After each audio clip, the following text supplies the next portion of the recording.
ਨੱਚ ਨੱਚ ਹਾਏ ਟੁੱਟ ਗਏ ਘੁੰਗਰੂ, ਐ ਰੁੱਸਿਆ ਯਾਰ ਮੰਨਦਾ ਨਹੀਂ। ਹਾਰ ਸਿੰਗਾਰ ਮੈਂ ਕਰ ਕਰ ਥੱਕ ਗਈ, ਉਹ ਨਜ਼ਰ ਕਰਮ ਦੀ ਕਰਦਾ ਨਹੀਂ। ਸ਼ਾਮਾਂ ਵੇਲੇ ਆਸ ਦੇ ਪੰਛੀ ਮੁੜ ਮੁੜ ਆਏ ਆਪਣੇ ਘਰ ਨੂੰ, ਚੜ ਚੜ ਕੋਠੇ ਤੱਕ ਤੱਕ ਰਾਵਾਂ, ਥੱਕ ਗਈਆਂ ਅੱਖੀਆਂ ਦਿਸਦਾ ਨਹੀਂ।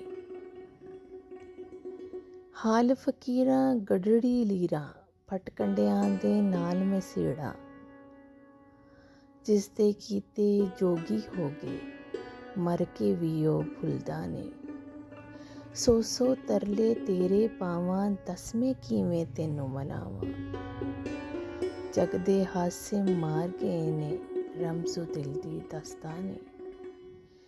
ਜ਼ਰਨੈਣ ਜੋ ਵੀ ਜੋਗੀ ਹੋਇਆ, ਇਸ਼ਕ ਦੇ ਰਾਹ ਵਿੱਚ ਰੋਗੀ ਹੋਇਆ। ਰੱਖ ਰੱਖ ਆਪਣੇ ਮਨ ਦੇ ਅੰਦਰ, ਭਾਂਬੜ ਫੇਰ ਵੀ ਲੁਕਦਾ ਨਹੀਂ।